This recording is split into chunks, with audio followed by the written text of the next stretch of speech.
Hello भी राम राम सब ने। आज हम जो प्रीवियस ईयर क्वेश्चन पेपर कर रहे थे उसका सेट नंबर है 50। और ये HSSC ने ग्राम सचिव की परीक्षा ली थी 2021 में। तो ये पूरा क्वेश्चन पेपर सोल्व करेंगे। हरियाणा पंचायती राज अधिनियम 1994 की किस धारा में भूमि का अधिग्रहण उल्लेखित किया गया? तो भूमि के अधिग्रहण का उल्लेख किस धारा में किया गया है? तो ये है 254 में। किस में? 254 में। देखो भाई 253 में क्या है? विवरणियां और जानकारी। 254 में है भूमि अधिग्रहण। और 255 में क्या है? विकास क्षेत्र की घोषणा। तो भूमि अधिग्रहण किस में है? 254 में। 254 में अगर मान लो जैसे सड़क निकालनी है, कोई हाईवे निकल रहा है, कोई रेलवे लाइन बिछानी है, तो उसमें क्या है? भूमि का अधिग्रहण जो करते हैं ना, वो किस धारा में है? 254 में। प्राचीन गुंबद स्मारक हरियाणा में कहाँ स्थित है? तो प्राचीन गुंबद स्मारक हरियाणा में कहाँ है? हिसार में। प्राचीन गुंबद वास्तव में एक आध्यात्मिक शिक्षक बाबा पन्नीर बादशाह का मकबरा है। तो किसका है ये? बाबा पन्नीर बादशाह का मकबरा है, जो 14वीं शताब्दी में रहता था यहाँ पे। हिसार शहर के केंद्र में स्थित है ये। चौकोर मकबरा अपने चारों तरफ मेहराब से उद्घाटित है। तो ये बाबा पन्नीर बादशाह का मकबरा है। प्राचीन गुंबद स्मारक कहाँ स्थित है? हिसार में। और बाबा पन्नीर बादशाह का क्या है? मकबरा है।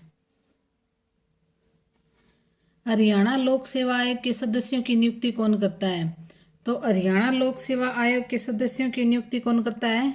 राज्यपाल। हरियाणा लोक सेवा आयोग SPSC। देखो भाई SPSC,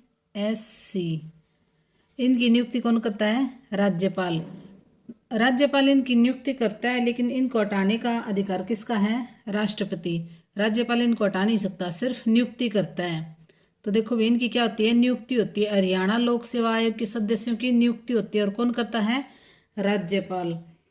देखो राज्यपाल द्वारा नियुक्त एक अध्यक्ष और अन्य सदस्य शामिल होते हैं। लोक सेवा आयोग का सदस्य उस तिथि से 6 वर्ष की अवधि के लिए पद धारण करेगा। और इसकी कार्यकाल क्या होगा? 6 वर्ष के लिए होता है ये। 6 वर्ष के लिए लोक सेवा आयोग का सदस्य 6 वर्ष के लिए जिस दिन वह अपने कार्यालय में प्रवेश करता है या जब तक वह 60 वर्ष की अवस्था प्राप्त नहीं करता। 6 वर्ष के लिए इसकी नियुक्ति होती है या फिर 60 वर्ष। देखो भाई 60 वर्ष, ये 6 वर्ष के लिए नियुक्त होता है। मान लो 6 वर्ष के लिए नियुक्त हुआ, लेकिन ये जब नियुक्त हुआ ना, तो तब था ये 58 साल का। तो 2 साल में ये 60 वर्ष का हो जाएगा, तो ये रिटायर हो जाएगा। तो 6 वर्ष के लिए होता है। अगर इसकी एज 60 नहीं होती है 6 वर्ष तक, तो ये 6 वर्ष के लिए होगा। लेकिन मान लो ये 58 साल का है जब इसकी नियुक्ति हुई, और ये फिर 2 साल में ही 60 साल का हो गया, तो 60 साल होने के बाद में ये रिटायर हो जाएगा। राज्य आयोग या संयुक्त आयोग के मामले में यह है 62 वर्ष है, जो भी पहले हो। और राज्य आयोग या संयुक्त आयोग के मामले में यह 62 वर्ष है, जो भी पहले होता है। तो देखो भाई SPSC 6 वर्ष के लिए चुना जाता है और 60 वर्ष की इसकी आयु होती है। और राज्यपाल इसकी नियुक्ति करता है हरियाणा लोक सेवा आयोग की। पानीपत का प्रथम युद्ध किस वर्ष हुआ था? तो पानीपत का प्रथम युद्ध हुआ था 1526 में। कब हुआ था? 21 अप्रैल 1526 को। तो ये डेट समेत पूछते हैं भाई, यूँ नहीं पूछते हुए 1526। 21 अप्रैल 1526 को पानीपत का प्रथम युद्ध हुआ था। और किस किस के बीच हुआ था? बाबर और इब्राहिम लोदी के बीच।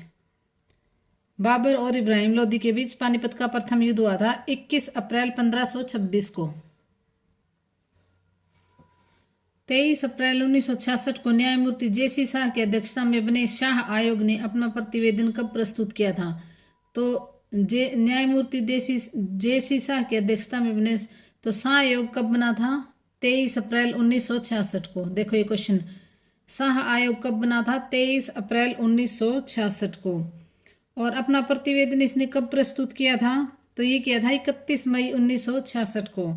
31 मई 1966 को हुकुम सिंह समिति की सिफारिश पर कार्यवाही करते हुए भारत सरकार ने पंजाब और हरियाणा की सीमाओं को विभाजित करने और स्थापित करने के लिए न्यायमूर्ति जे.सी. शाह की अध्यक्षता में शाह आयोग की स्थापना की और आयोग ने 31 मई 1966 को अपनी रिपोर्ट प्रस्तुत की थी। तो शाह आयोग कब बना था? 23 अप्रैल 1966 को, और 31 मई 1966 को इसने अपनी रिपोर्ट प्रस्तुत की थी। हरियाणा का प्रथम राज्यपाल कौन था? तो हरियाणा का प्रथम राज्यपाल कौन था? धर्मवीर। 1966 से 67 तक धर्मवीर हरियाणा के पहले राज्यपाल थे। कौन थे? धर्मवीर। और ये यूपी से थे। किसी भी राज्य का राज्यपाल है ना, उस राज्यपाल उसी राज्य का नहीं होता। जैसे हरियाणा का है तो हरियाणा का कोई भी व्यक्ति हरियाणा का राज्यपाल नहीं बनेगा, वो दूसरे स्टेट में ही राज्यपाल बनता है। कौन सा अनुच्छेद धार्मिक, भाषाई और प्रादेशीय या प्रांतीय विविधता से परे भारत के सभी लोगों में समरसता और समान भातृत्व की भावना को प्रोत्साहन देने और महिलाओं के सम्मान के विरुद्ध प्रथाओं का त्याग करने के मौलिक कर्तव्य का प्रावधान है?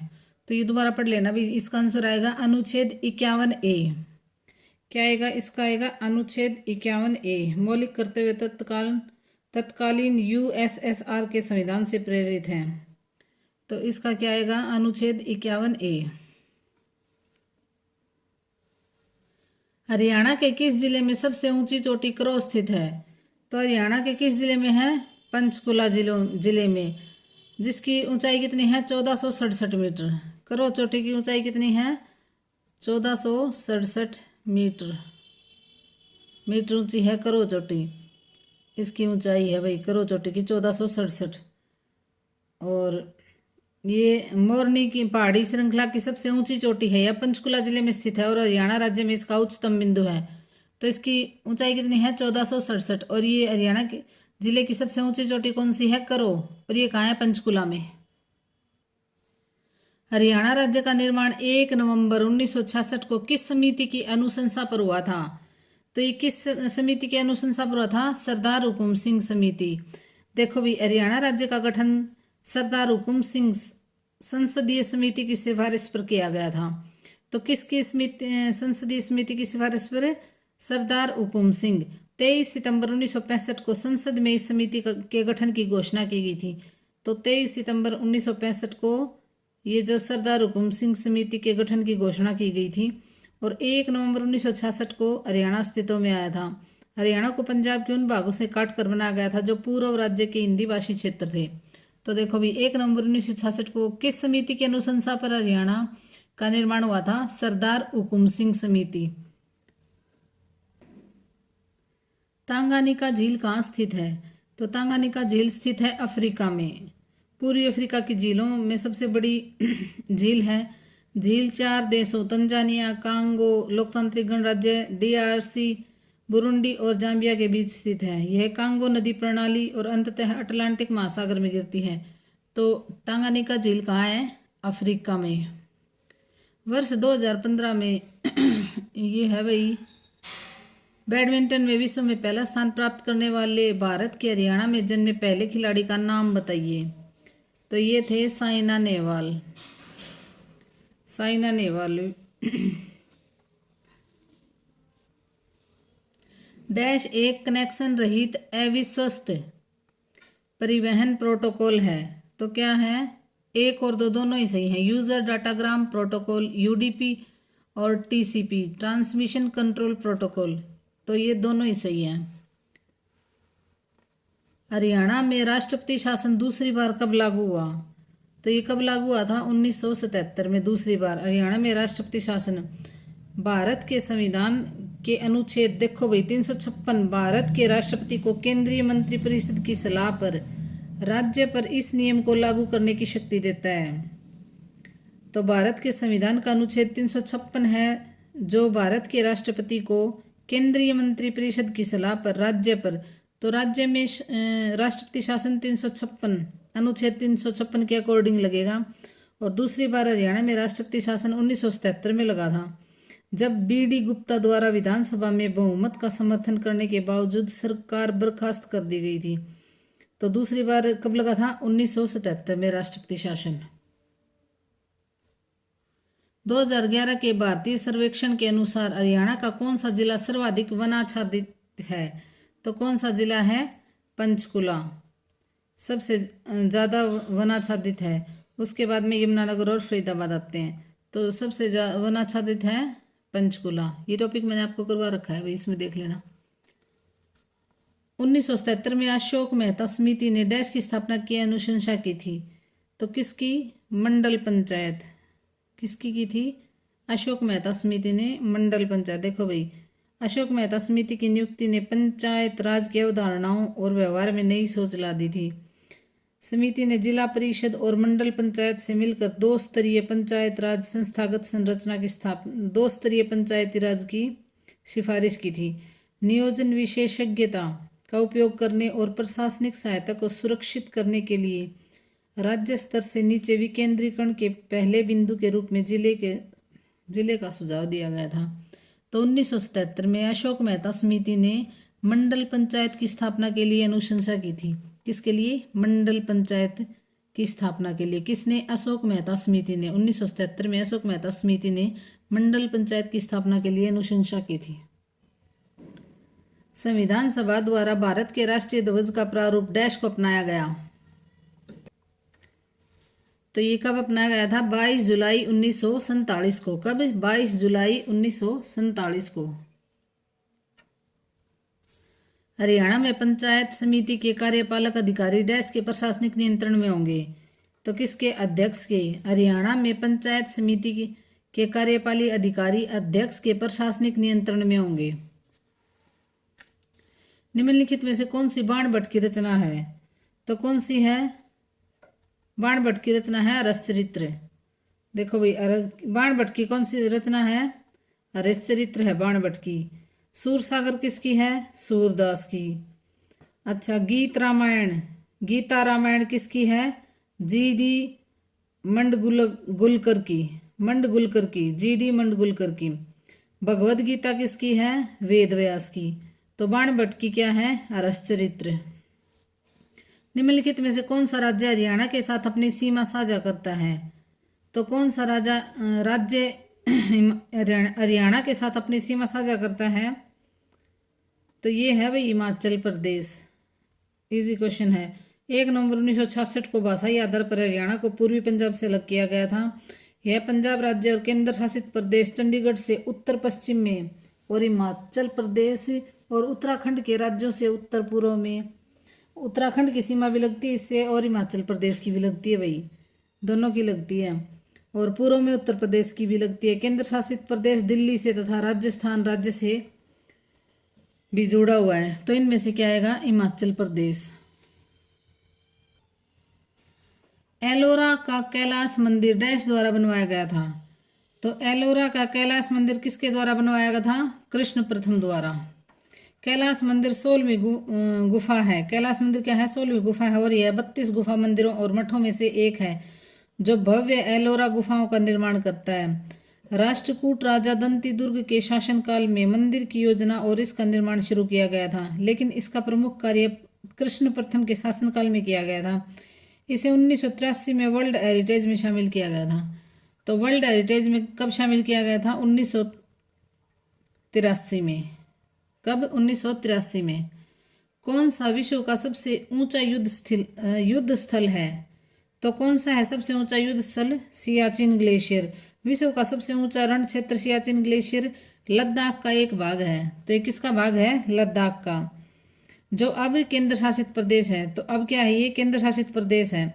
यह हिमालय में पूर्वी कराकोरम पर्वत श्रृंखला में स्थित है। और पूछे तो कहाँ? कराकोरम पर्वत श्रृंखला में स्थित है, जो पाकिस्तान, भारत और चीन की सीमाओं के पास स्थित है।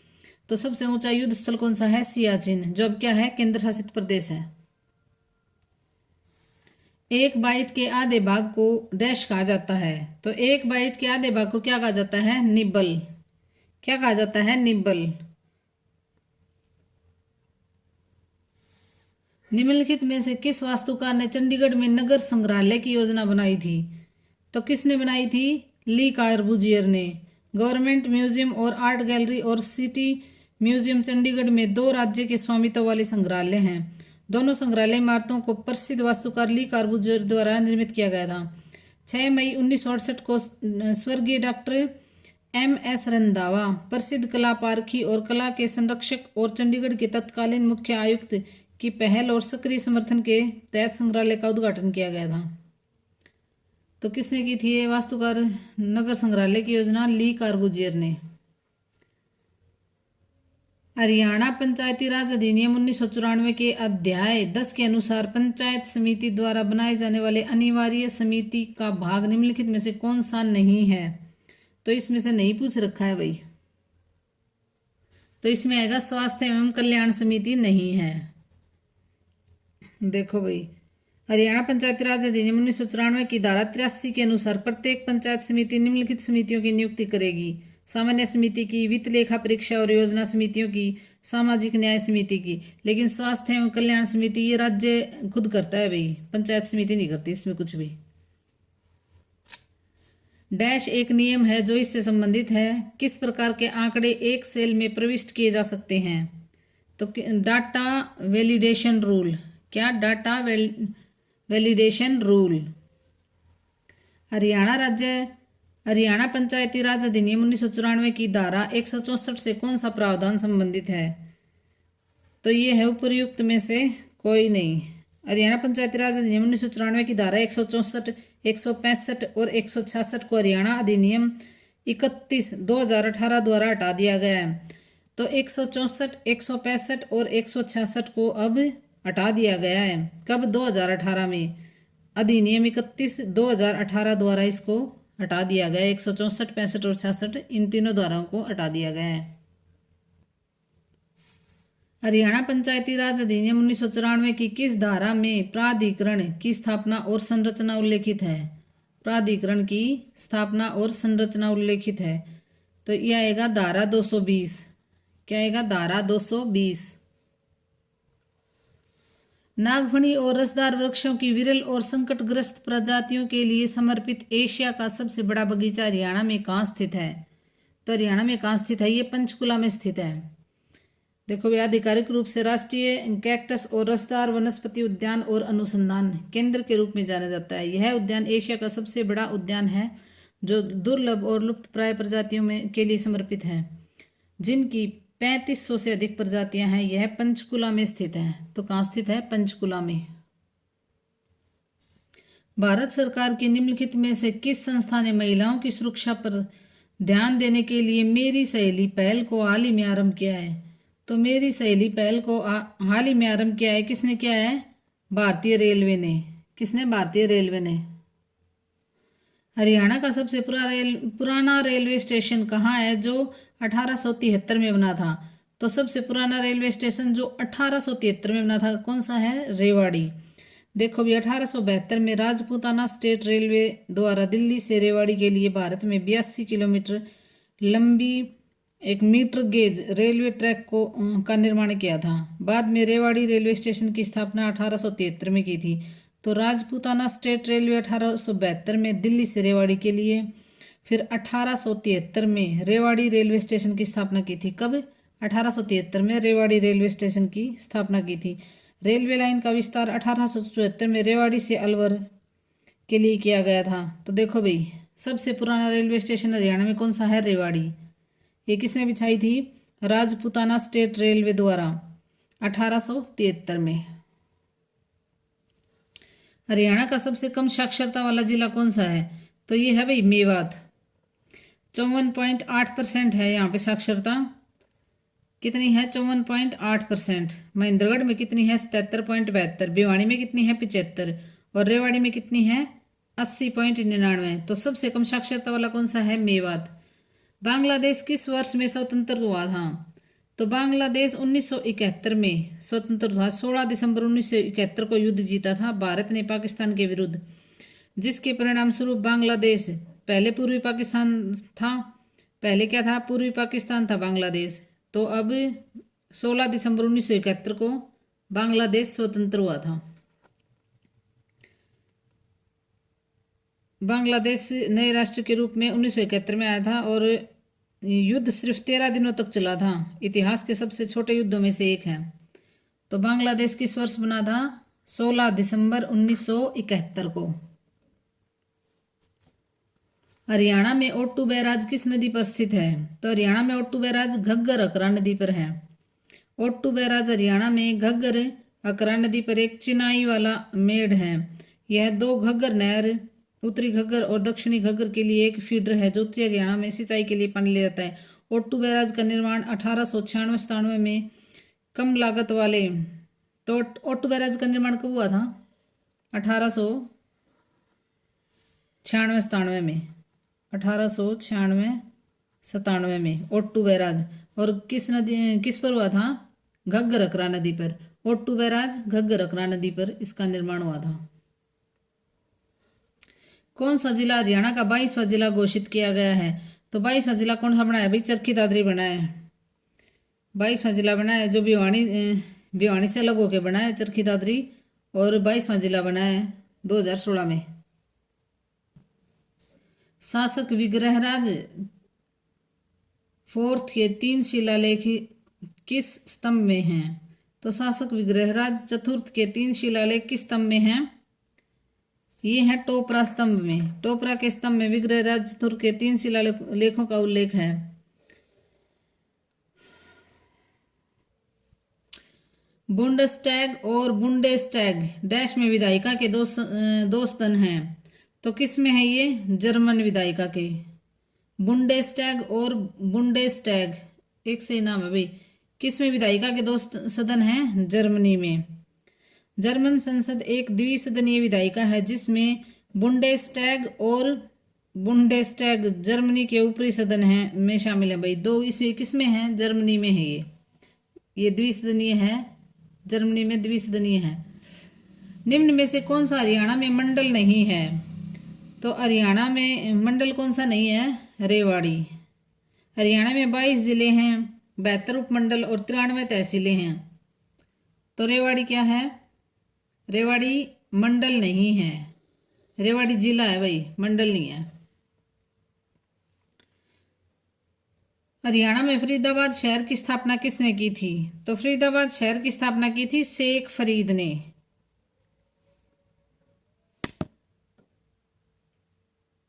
तापमान और दबाव की समान परिस्थितियों में सभी गैसों के समान आयतनों में अणुओं की समान संख्या होती है। यह है, तो यह कितनी होगी? तो यह होगी एवोगैड्रो का नियम। एवोगैड्रो का नियम होगी। देखो भाई, डाल्टन का नियम।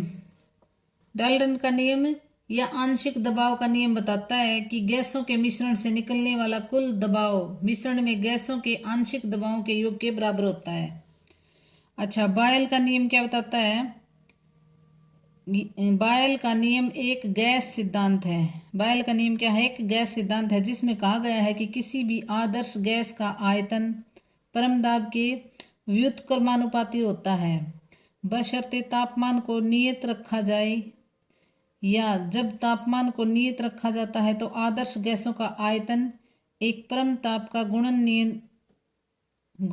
नियत माना जाता है। तो बायल का नियम क्या है? गैस सिद्धांत है।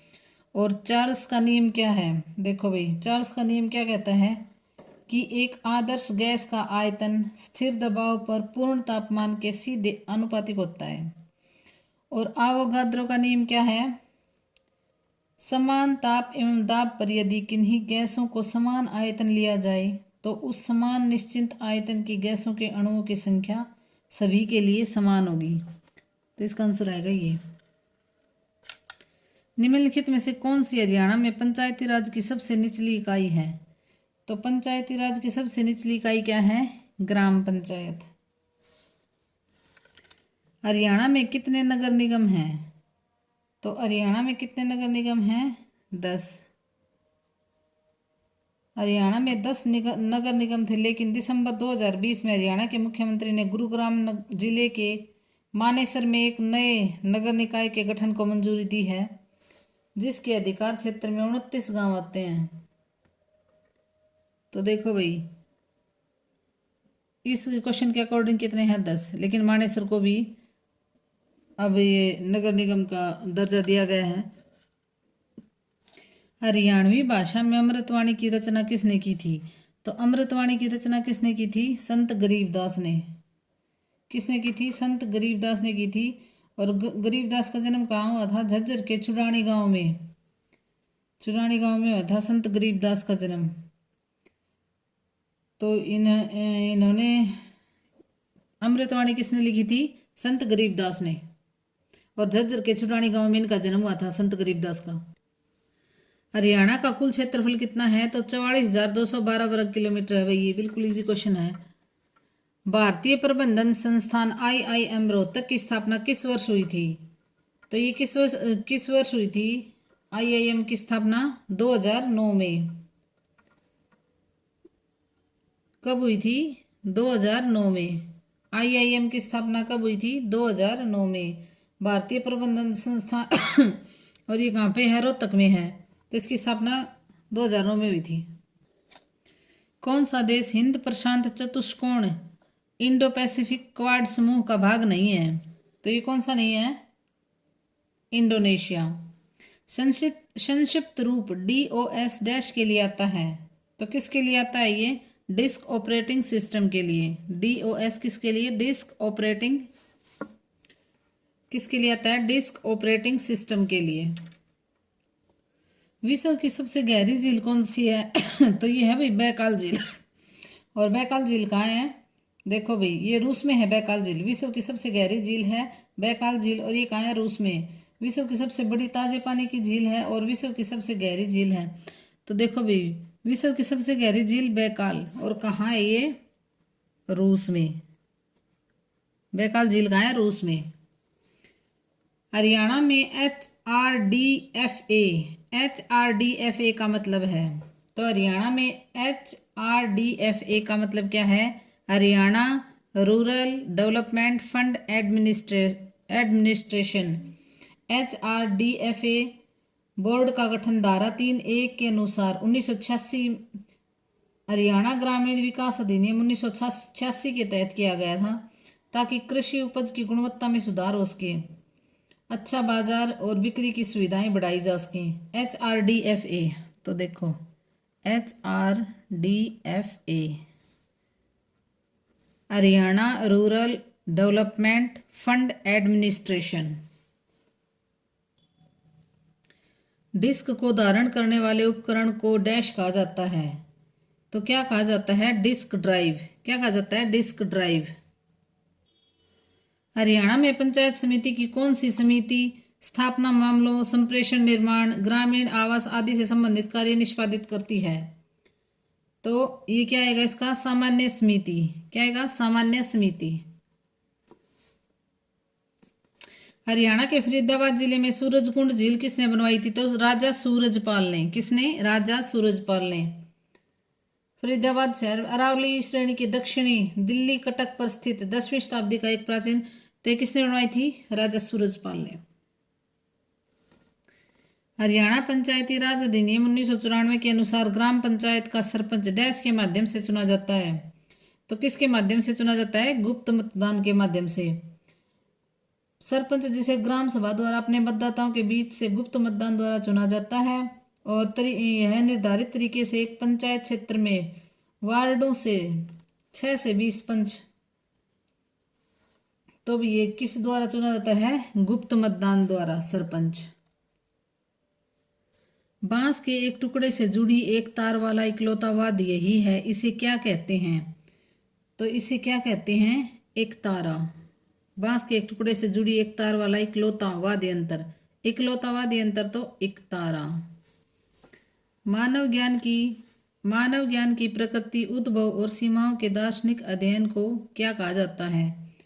तो इसको क्या कहा जाता है? एपिस्टेमोलॉजी। एपिस्टेमोलॉजी। मानव ज्ञान की प्रकृति, उद्भव और सीमाओं के का दार्शनिक अध्ययन एपिस्टेमोलॉजी कहा जाता है इसे। निम्नलिखित में से कौन सा राष्ट्रीय राजमार्ग हरियाणा से होकर गुजरता है? दिल्ली और पंजाब में फाजिल्का को जोड़ता है? तो ये होगा NH10। क्या है? NH10 है ये। निम्नलिखित में से कौन सी राजा हर्षवर्धन की रचना नहीं है? तो हर्षवर्धन को क्या थे? नाग और रत्न क्या थे? प्रिय। तो ये तीनों हैं। कादम्बरी इसकी रचना नहीं है। नहीं है पूछ रखा है। तो हर्षवर्धन को क्या थे? नाग और रत्न प्रिय थे। ये ट्रिक है भाई, नाग रत्न प्रिय थे। किसको? राजा हर्षवर्धन को। MS एक्सेल में डैश एक टेक्स्ट फंक्शन है, भिन्न सेलों के मानों को एक सेल संयुक्त करने में उपयोगी है। तो इसका क्या आएगा? इसका आएगा कंकैटनेट। क्या आएगा? MS एक्सेल में कंकैटनेट एक टेक्स्ट फंक्शन है, भिन्न सेलों से मानों को एक सेल संयुक्त करने में उपयोगी है। देश विदेश डैश समास का उदाहरण है। तो देश विदेश किसका उदाहरण है? द्वंद्व समास का। किसके अनुसार पद्मावत एक समासोक्ति काव्य है? तो किसके? आचार्य रामचंद्र शुक्ल। आचार्य रामचंद्र शुक्ल। किस क्षेत्र की बोली को काशिका कहा जाता है? तो किस क्षेत्र की बोली को काशिका कहा जाता है? बनारस। ऐसे शब्द जो संस्कृत और प्राकृत से विकृत होकर हिंदी में आए हैं उन्हें क्या कहा जाता है? तो उन्हें कहा जाता है तद्भव। वाक्य के कितने भाग होते हैं? तो वाक्य के 2 भाग होते हैं, उद्देश्य और विधेय। वाक्य के 2 भाग होते हैं, उद्देश्य और विधेय। निम्न में से कौन सी जीवनी है? तो कौन सी जीवनी है? स्मृति के झरोखे में, ये जीवनी है। हिंदी की थोड़ा टफ क्वेश्चन है भाई। औरंगजेब की आखिरी रात एकांकी के रचनाकार कौन है? तो ये है राम कुंवर वर्मा। औरंगजेब की आखिरी रात के एकांकी के रचनाकार कौन है? राम कुंवर वर्मा। सूर सागर के रचनाकार कौन है? तो ये हैं सूरदास। धन्यवाद भाई, लाइक शेयर और सब्सक्राइब कर दिया करो।